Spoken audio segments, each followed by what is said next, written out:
Meerut murder case में लगातार नए नए खुलासे हो रहे हैं, यानी कि रोज़ नए तथ्य सामने आ रहे हैं।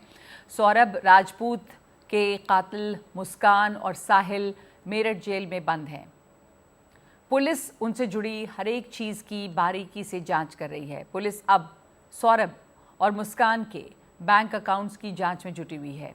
सौरभ की हत्या में इस्तेमाल होने वाले सामान, जिसमें कि ड्रम, दवाई, चाकू, सीमेंट, ब्लीचिंग पाउडर, सब कुछ ऑनलाइन खरीदा गया। सभी तमाम चीज़ों का ट्रांजैक्शन ऑनलाइन हुआ है। अकाउंट के ज़रिए पता लगाया जा रहा है कि हत्या से पहले और हत्या के बाद मुस्कान ने सौरभ के फ़ोन से कहां कहां पेमेंट की थी। तो तमाम ऑनलाइन जो चीज़ें खरीदी गई हैं, उनका पेमेंट भी जो मारा गया है सौरभ, उसी के फ़ोन से किया गया। इस मामले में, इस पूरे हत्याकांड में जो दोनों आरोपी हैं वो जेल में हैं। अब उनकी तमाम तफ्तीश चल रही है और एक नया वीडियो फिर से सामने आया है। वीडियो में मुस्कान जो लड़की है वो साहिल के साथ नाचते गाते नजर आ रही है और ये वीडियो है हिमाचल प्रदेश के कसौल का।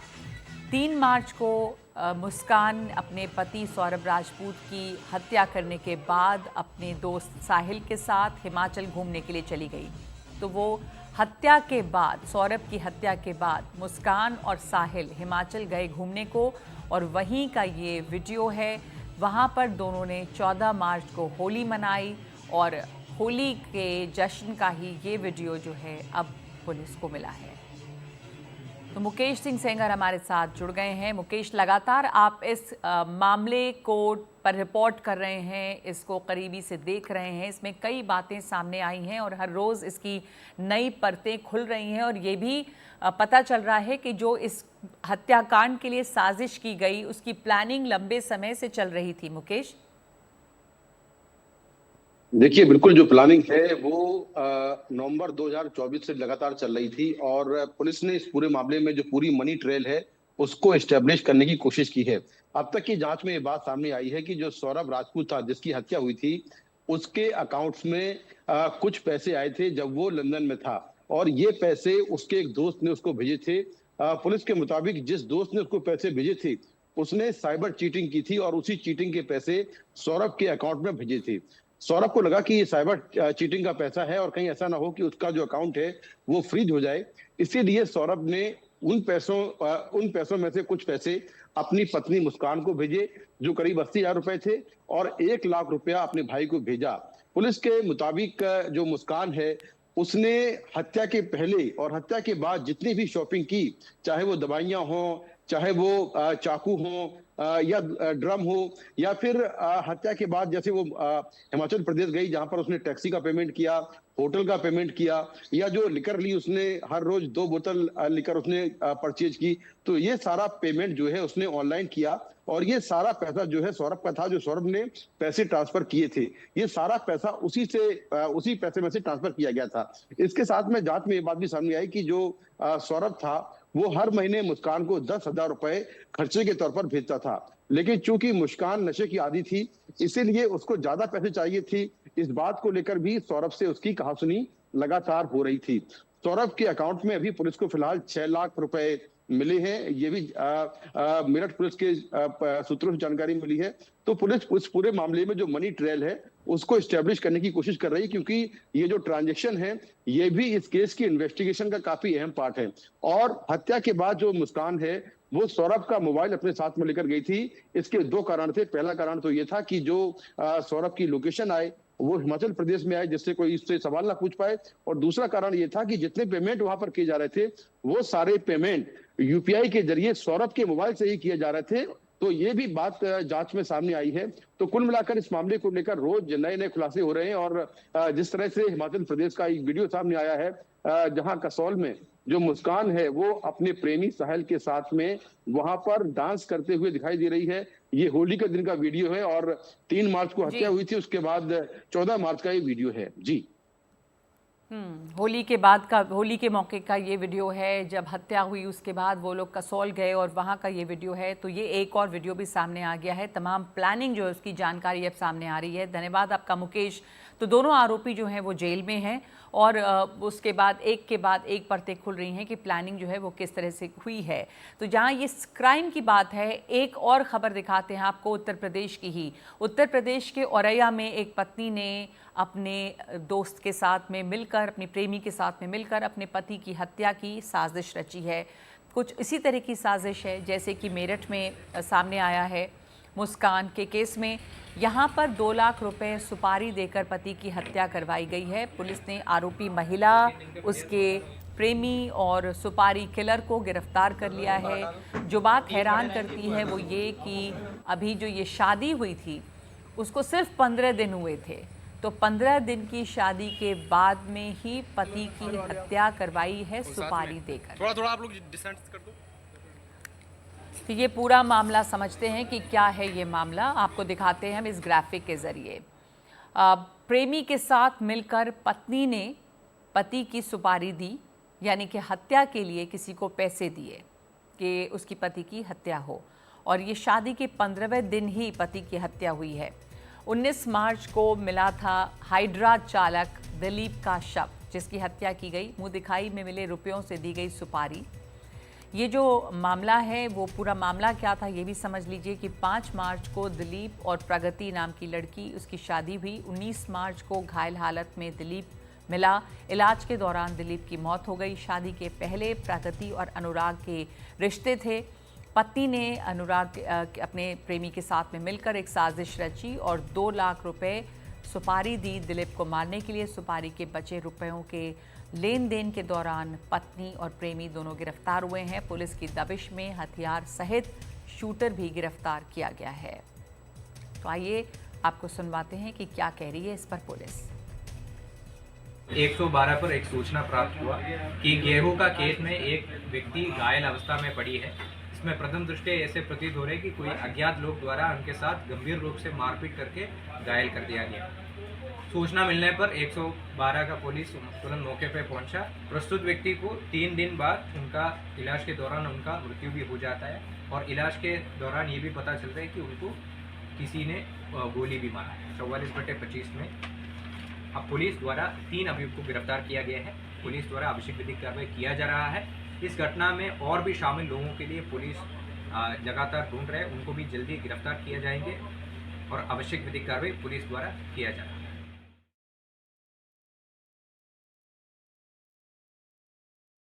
ऑनलाइन पर मेरे साथ मेरे सहयोगी रणवीर हैं। रणवीर, उत्तर प्रदेश के ही 2 मामले हैं, एक तो ये मेरठ का मामला, दूसरी ये औरैया का मामला। इसमें भी कुछ उसी तरह की हत्याकांड है, लेकिन ये सुपारी का मामला है। जबकि मेरठ में हमने देखा कि कितनी गहरी साजिश रची गई है। तो जहाँ तक क्राइम की बात है, एक अलग तरह का क्राइम उत्तर प्रदेश में नज़र आ रहा है अभी। ये जो औरैया का मामला है, इसमें और किस तरह की जानकारियाँ सामने आई हैं? जैसे मेरठ में अब परत दर परत कई बातें सामने आ रही हैं, दोनों आरोपी गिरफ्तार हो गए हैं। इस औरैया के कांड में क्या हुआ है लेटेस्ट? देखिए, प्रगति यादव नाम की एक महिला जिसका एक अफेयर चल रहा था अनुराग नाम के एक अपने गांव के ही युवक के साथ, उसके घर वालों ने उसकी शादी करा दी। शादी कराई दिलीप नाम के शख्स से। महिला इस बात को लेकर नाराज थी कि उसकी मर्जी से शादी नहीं हो रही है, लेकिन फिर भी शादी कर ली। 5 मार्च को शादी हुई और शादी के बाद ही उस महिला ने अपने पति को किनारे लगाने की एक योजना अपने प्रेमी के साथ मिलकर के बनानी शुरू कर दी, जिसमें प्रगति यादव, अनुराग यादव शामिल थे। और वो खुद हत्या नहीं कर सकते थे, इसलिए उन्होंने एक सुपारी किलर को हायर किया 2 लाख रुपए पर। और 2 लाख रुपए की सुपारी पर जब ये सब कुछ तय हो गया तो उसके पति को बुलाया गया, बाइक पे बिठा के खेत की तरफ ले गए, वहां मारा पीटा गया और वहां पे हत्या कर दी गई। जो प्रगति यादव है उसे इस बात का बिल्कुल भी अंदाजा नहीं रहा होगा कि इस तरह के हत्याकांड का खुलासा हो जाएगा, लेकिन जैसे ही इस हत्याकांड में पुलिस ने तफ्तीश करनी शुरू की तो उसके बाद एक तीनों जो आरोपी थे वो पुलिस की गिरफ्त में है। और ये मामला इसलिए भी हैरान करता है कि जिस तरह से मेरठ कांड हुआ, मेरठ में एक पत्नी और उसके प्रेमी ने मिलकर के पति की हत्या की, ड्रम के अंदर उसको सीमेंट से सीज कर दिया। इस तरह से एक दूसरी हत्या और शादी के मात्र 15 दिन के अंदर इस तरह की साजिश रची गई है, तो जाहिर है हैरान करने वाला मामला है। लेकिन इन दोनों ही मामलों में जो आरोपी हैं वो पुलिस की गिरफ्त में। और औरैया का जो ताजा मामला है, इस मामले में जो दिलीप है मृतक, उसके परिवार जो मैनपुरी में रहता है, उन्होंने मांग की है कि आरोपियों को फांसी होनी चाहिए, सख्त से सख्त सजा होनी चाहिए, क्योंकि एक महिला जिसको नहीं शादी करनी थी वो शादी ना करती, शादी के पहले भाग जाती, लेकिन शादी के बाद जिस तरह से प्लान करके हत्या कराई गई है, ये किसी तरह से भी इसको माफी योग्य नहीं है। इसलिए परिवार ने फांसी की सजा की मांग की है। शादी से इनकार नहीं किया लड़की ने, शायद ज़बरदस्ती शादी हुई, लेकिन शादी के बाद 15 दिन के अंदर अंदर ही पूरी प्लानिंग के साथ में यहाँ पर सुपारी देकर हत्या कराई गई है। इसको लेकर अब सवाल उठ रहे हैं कि अगर शादी नहीं करनी थी तो फिर उस वक्त भी इनकार किया जा सकता था। तो ये पूरा मामला जो है दिलीप और प्रगति की शादी से जुड़ा हुआ है और उसके बाद अब ये हत्या हुई है। हेलो मोटो। Motorola, India's leading 5G smartphone brand. और अब मोटोरोला प्रेजेंट्स हेडलाइंस।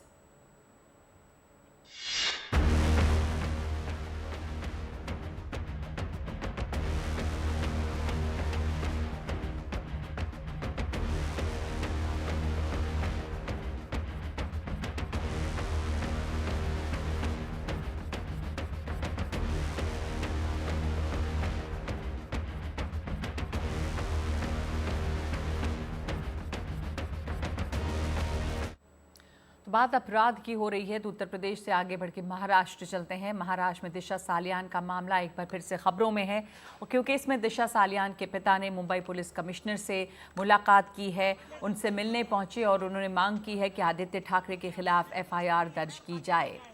सालियान के पिता ने मामले में आदित्य ठाकरे की कथित भूमिका की जांच के लिए बॉम्बे हाई कोर्ट का दरवाज़ा खटखटाया है। दिशा सालियान जो दिवंगत अभिनेता सुशांत सिंह राजपूत की पूर्व मैनेजर थीं, वो 8 जून 2020 को मुंबई के मलाड इलाके की 14वीं मंजिल से गिरकर उनकी मौत हो गई थी। पुलिस ने इसे आत्महत्या बताया था। पिता सतीश सालियान ने आरोप लगाया कि दिशा की गैंग रेप के बाद हत्या की गई थी, लेकिन राजनीतिक दबाव में मामले को दबा दिया गया है और अब वो एक बार फिर से मुंबई पुलिस कमिश्नर के पास पहुंचे हैं कि इस मामले को खोला जाए।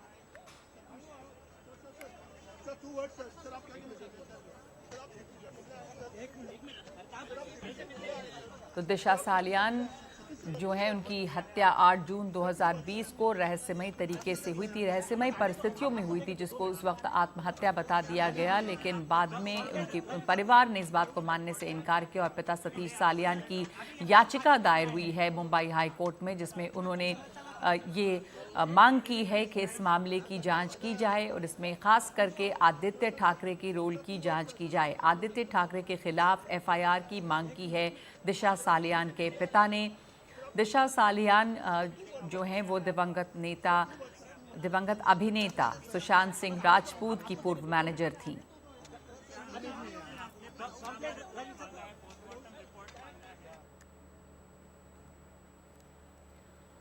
और अपराध की दुनिया से आगे बढ़ते हैं कुछ और ख़बरों पर।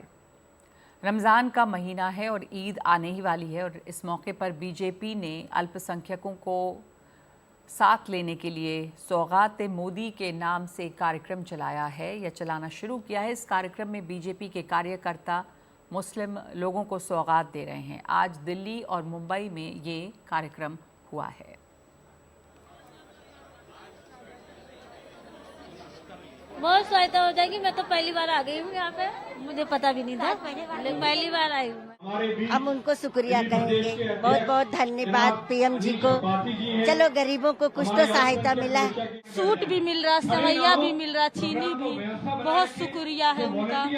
हाँ, कुछ ना कुछ तो मदद होगी गरीबों की, इससे ज्यादा नहीं थोड़ी मदद तो होगी एक तरह से। हम लोग कमाते हैं, खाते हैं, मिला तो आए हैं, किसी ने बताया था तो आ गए। तो अखिलेश हमारे साथ जुड़ गए हैं, मेरे सहयोगी। अखिलेश, ये सौगात मोदी के नाम से कार्यक्रम शुरू हुआ है और किन लोगों को मिल रहा है ये? क्या देश भर का ये कार्यक्रम होगा? और ये जो सौगात है उसमें किस तरह की चीज़ें हैं? एक बहुत फील गुड जेस्चर है ये और लोग इससे खुश हैं कि ये उनको मिल रहा है तोहफ़ा। तो इसके बारे में थोड़ी विस्तार से जानकारी दीजिए। देखिए, पूरे देश में ये कार्यक्रम होगा। बीजेपी का जो अल्पसंख्यक मोर्चा है उसने कार्यक्रम की शुरुआत की है। नवी मुंबई से परसों मुंबई इसमें शुरुआत हुई थी और इसका नाम जो है वो सौगात मोदी रखा गया है। ईद आने वाली है और जो गरीब मुस्लिम ज़रूरतमंद परिवार हैं उनको ये सौगात मोदी किट इसका वितरण पूरे देश में किया जा रहा है।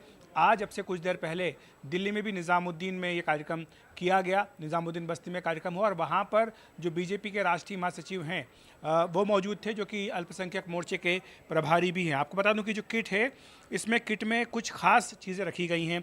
इसमें खाद्य सामग्री के अलावा कपड़े हैं, सेवई है, खजूर है, मेवा और चीनी भी रखी गई है। साथ ही जो महिलाओं की किट है उसमें सलवार सूट का कपड़ा दिया गया है, जबकि पुरुषों का जो किट है उसमें कुर्ता पायजामा रखा गया है। सूत्र बता रहे हैं कि हर किट की कीमत करीब 500 से 600 रुपये है। पूरे देश में ये किट जो है वो ईद से पहले बांटने का कार्यक्रम बनाया गया है और जाहिर सी बात है कि अगर आप इसके मायने देखें तो इसके कई गहरे मायने हैं। आपको याद होगा कि जब हैदराबाद में बीजेपी की राष्ट्रीय कार्यकारिणी हुई थी, वहाँ पर पीएम मोदी ने कहा था कि जो पसमानदा मुस्लिम समाज है उस तक बीजेपी को अपनी आउटरीच करनी होगी, उन तक पहुँच बढ़ानी होगी। और उसके बाद जब बीजेपी सरकार ने, मोदी सरकार ने 3 तलाक ख़त्म किया, तब यूपी में भी बीजेपी ने बड़े पैमाने पर यह कार्यक्रम चलाया था, खासतौर से मुस्लिम महिलाओं को बताने के लिए कि मोदी सरकार ने उनके हक़ में कितना बड़ा कदम उठाया है। और इसी तरह से जो पसमानदा समाज है यूपी का, उसके लिए भी बीजेपी समय समय पर आउटरीच कार्यक्रम करती है। पीएम मोदी कई बार इस बात को कह चुके हैं कि जो मुस्लिम समाज में पिछड़े लोग हैं, पसमानदा हैं, उनका हक़ उनको दिलवाना ज़रूरी है। तो इससे भी इसको जोड़ करके देखा जा रहा है। और इसी के साथ बिहार में भी विधानसभा चुनाव अगले 5 से 6 महीने में होने जा रहे हैं, तो ये भी कहा जा रहा है कि ये भी एक तरह से आउटरीच है बीजेपी की मुस्लिम्स के लिए। जी, तो इसके राजनीतिक मायने तो हैं ही और एक अच्छी कोशिश, एक अच्छी पहल जिससे लोग खुश हैं। बहुत शुक्रिया आपका अखिलेश। तो पसमानदा मुसलमानों तक पहुंचने की जो कोशिश रही है बीजेपी की, उसी कड़ी में जोड़कर इसे देखा जाए, गरीब मुसलमानों को ये ईद का तोहफा मिल रहा है, एक सौगात मिल रही है।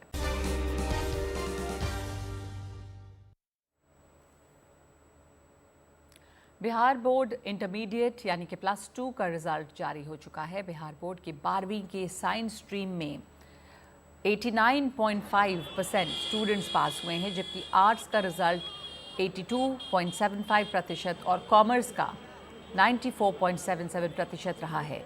कुल मिलाकर बिहार बोर्ड का पास प्रतिशत 86.5 रहा है। बिहार बोर्ड इंटरमीडिएट के तीनों स्ट्रीम में लड़कियों का जलवा रहा। साइंस में प्रिया जायसवाल, आर्ट्स में अंकिता और कॉमर्स में रोशनी कुमारी ने टॉप किया है। आर्ट्स स्ट्रीम की टॉपर अंकिता कुमारी के 94.6%, कॉमर्स की टॉपर रोशनी कुमारी को 95% और साइंस स्ट्रीम की टॉपर प्रिया जायसवाल को 96.8% नंबर आए हैं। इनमें से कुछ टॉपर्स ने बात की है एनडीटीवी से, आपको सुनाते हैं। कैसा महसूस हो रहा है, कैसे तैयारी किया आपने? सर बहुत खुशी हो रही है।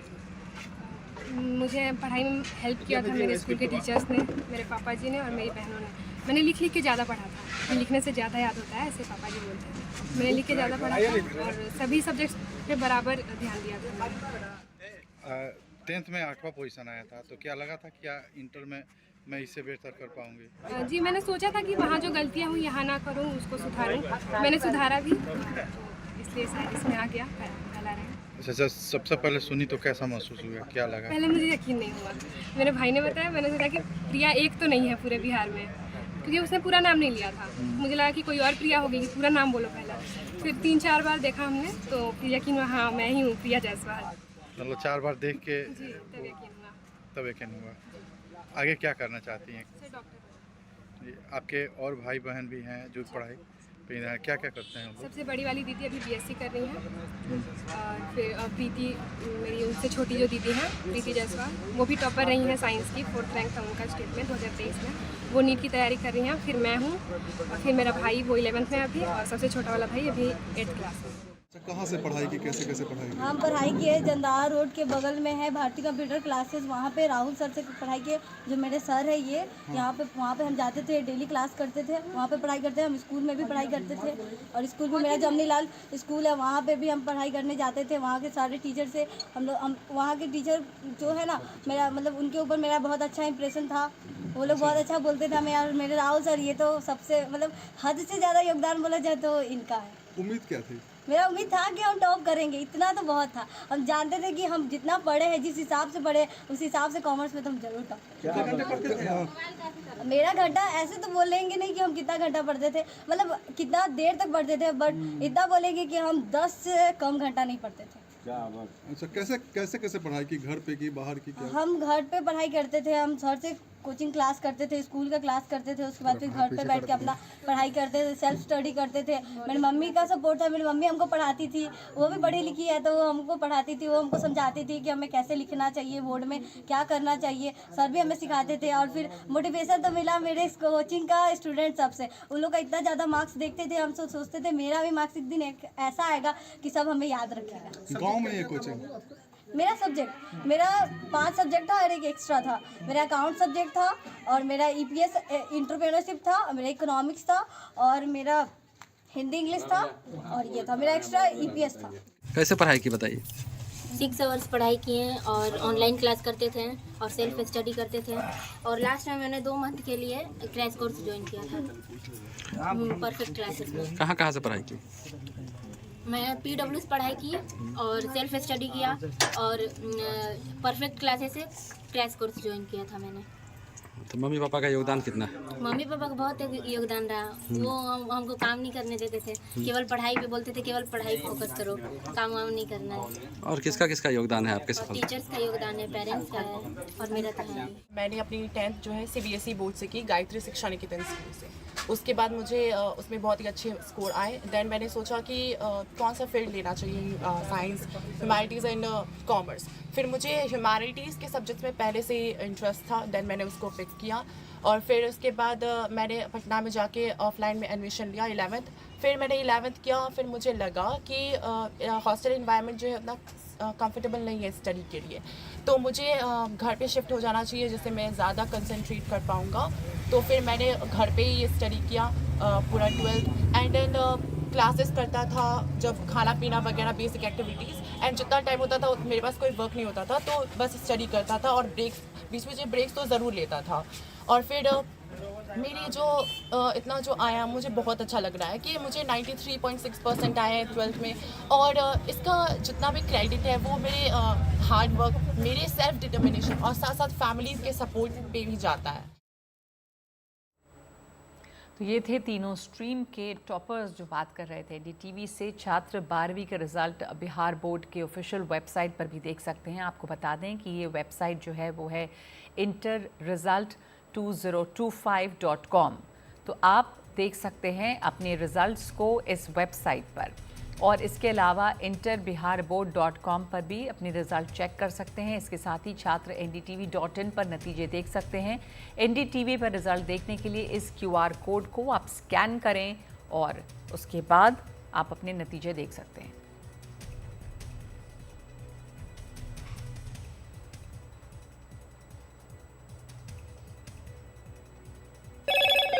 Hello, Moto. Motorola, India's leading 5G smartphone brand.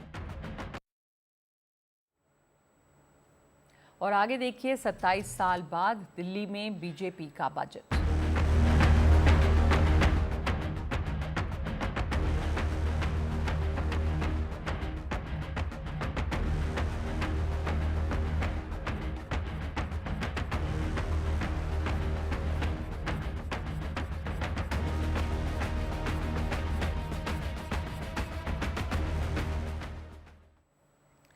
Delhi की मुख्यमंत्री रेखा गुप्ता ने पहली बार 1 लाख करोड़ रुपए का बजट पेश किया है। एक महिला समृद्धि योजना के लिए 5100 करोड़ रुपए का प्रावधान किया गया है। इसके जरिए दिल्ली की महिलाओं को हर महीने 2500 रुपए दिए जाएंगे, जैसा कि वादा था। इस दौरान सीएम ने पिछली आम आदमी पार्टी की सरकार पर निशाना साधा और कहा कि पिछली सरकार ने सिर्फ वादे किए हैं, काम कुछ नहीं किया। उन्होंने पिछली सरकार पर दिल्ली की अर्थव्यवस्था को खोखला करने का आरोप लगाया।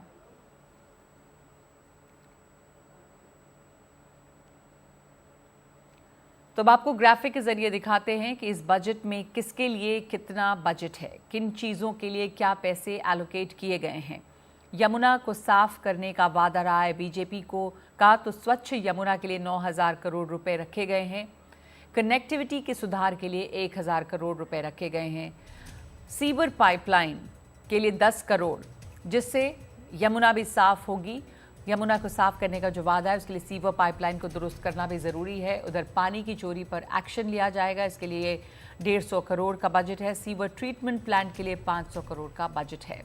साथ ही आपातकालीन जल भंडारण जो है, यानी कि मुश्किल वक्तों में पानी को पूरा करना, इसके लिए 150 करोड़ रखे गए हैं। वर्षा जल संचयन, रेन वाटर हार्वेस्टिंग के लिए 50 करोड़, वाटर टैंकर में GPS के लिए ताकि पानी की चोरी ना हो सके, इसके लिए 150 करोड़, JJ कॉलोनी के लिए 696 करोड़, अटल कैंटीन के लिए 100 करोड़। इसके साथ साथ जो स्वास्थ्य का क्षेत्र है, हेल्थ इंफ्रास्ट्रक्चर को मजबूत करने के लिए 6000 करोड़ रखे गए हैं बजट में। इसमें 13 अस्पतालों पर 1000 करोड़ खर्च किए जाएंगे। CM श्री स्कूल के लिए 100 करोड़ हैं। प्रधानमंत्री आवास योजना के लिए 20 करोड़ और व्यापारी कल्याण बोर्ड के लिए 50 करोड़। इसके साथ साथ ट्रांसपोर्ट सेक्टर के लिए 12,900 करोड़ की व्यवस्था है। बिजली व्यवस्था 3800 करोड़, फ्लड कंट्रोल 630 करोड़, नालों की सफाई 150 करोड़, पर्यावरण के लिए 506 करोड़। और आइए अब आपको सुनवाते हैं दिल्ली की मुख्यमंत्री रेखा गुप्ता को। बड़े गर्व के साथ मैं आज इस सदन के समक्ष बताना चाहती हूं कि इस बार का दिल्ली सरकार का बजट ऐतिहासिक है। 1 लाख करोड़ रुपए का प्रस्तावित किया गया है। 1 लाख करोड़ रुपए का बजट प्रस्तावित किया गया है। 1 लाख करोड़ रुपए का बजट। मैं आज इस सदन में ये बात कहना चाहती हूं कि मोदी जी को मिले एक एक वोट का कर्ज चुकाऊंगी और दिल्ली वालों की दीदी रेखा हूं, जनता के हित में काम करके दिखाऊंगी।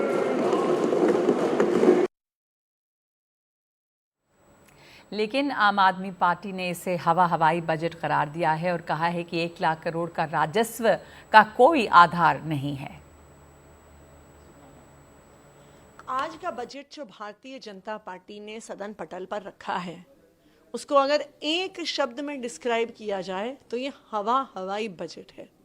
इस 1 लाख करोड़ के बजट का कोई आधार नहीं है।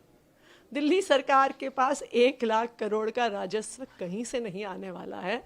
और इसी वजह से जो कल हम सवाल उठा रहे थे कि आर्थिक सर्वेक्षण, इकोनॉमिक सर्वे सदन पटल पर क्यों नहीं रखा गया, इसीलिए नहीं रखा गया क्योंकि उसमें जो तथ्य हैं, उसमें जो आंकड़े हैं, उसमें जो विश्लेषण है, आज इस हवाई बजट की सारी हवा निकाल देता।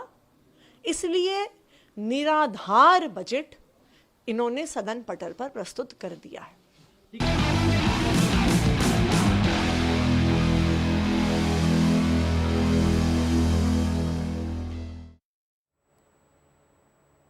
बजट के बाद अब बात क्रिकेट की। T20 लीग में आज पंजाब और गुजरात के बीच मुकाबला है। शाम के 7:30 बजे अहमदाबाद में नरेंद्र मोदी स्टेडियम में खेला जाएगा मैच। कप्तान श्रेयस अय्यर ने कोलकाता को 2024 में चैंपियन बनाया है, इसलिए देखना है कि पलड़ा किसका भारी है। इस हिसाब से देखें तो 2024 में जो दूसरी तरफ के कप्तान हैं, उन्होंने गुजरात की टीम को, उनकी टीम जो है 8वें नंबर पे रही है। 2023 में Shubman Gill player of the series रहे, 890 रन इन्होंने बनाए हैं। गिल और अय्यर की कप्तानी का बोर्ड इम्तिहान किसका पलड़ा भारी है, बतौर कप्तान गिल की बड़ी परीक्षा होगी ये। दोनों टीमों ने आमने सामने 5 मुकाबले खेले हैं। 5 में से 3 मैच गुजरात जीता है और 2 मैच पंजाब ने अपने नाम किए हैं।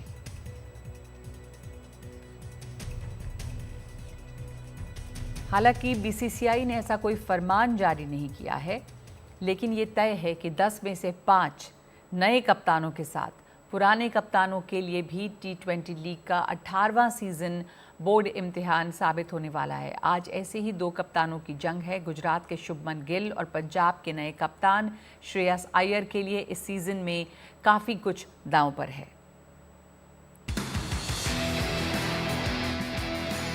दुनिया की सबसे अमीर T20 लीग के इतिहास के दूसरे सबसे महंगे खिलाड़ी श्रेयस अय्यर 27.25 करोड़ में कोलकाता से पंजाब आए हैं। रिकी पॉन्टिंग के साथ उनका भी बोर्ड इम्तिहान शुरू होने वाला है। कोलकाता को पिछले सीजन 2024 में खिताब की कामयाबी का सफर करवाने वाले श्रेयस अय्यर बतौर कप्तान और खिलाड़ी अपनी धाक जमाते नजर आ रहे हैं। वनडे वर्ल्ड कप और चैंपियंस ट्रॉफी में वो टीम इंडिया के सबसे भरोसेमंद खिलाड़ियों में शामिल हुए। कई एक्सपर्ट्स मानते हैं कि उन्हें उनका ड्यू नहीं मिला है। श्रेयस अय्यर ने 2015 से लेकर अब तक इस लीग के 116 मैचों में 3127 रन बनाए हैं। इसमें उनकी 21 अर्धशतकीय पारियां शामिल हैं। गुजरात के कप्तान शुभमन गिल भारतीय टीम के उपकप्तान भी हैं और फ्यूचर कप्तान के तौर पर देखे जाते हैं। ठोस तकनीक के उम्दा टॉप ऑर्डर बैटर के रूप में गिल का डंका शुरुआत से ही बजता रहा है। साल 2018 में अंडर 19 वर्ल्ड कप में भारतीय टीम की तरफ से सबसे ज्यादा रन बनाने वाले गिल ने उपकप्तान के तौर पर टीम को खिताबी सफर भी करवाया। गिल 2018 से 2021 तक कोलकाता टीम के साथ रहे और अपनी टीम के लिए 2020 और 2021 में सबसे ज्यादा रन बनाए और कोलकाता की जीत में भी गिल ने अहम रोल निभाया। 2022 में गिल गुजरात आए और अहमदाबाद उनका होम ग्राउंड बन गया। 2023 में गिल ने 4 शतकों के साथ आईपीएल में रिकॉर्ड 890 रन बनाए। निजी बैटिंग रिकॉर्ड में गिल बेशक श्रेयस अय्यर से आगे नजर आते हैं, लेकिन श्रेयस अय्यर ने पिछले साल बतौर कप्तान टूर्नामेंट की जीत का सेहरा पहना था। पंजाब और गुजरात का मुकाबला दोनों कप्तानों में बेहतर कौन है, इसका एक इशारा साबित हो सकता है।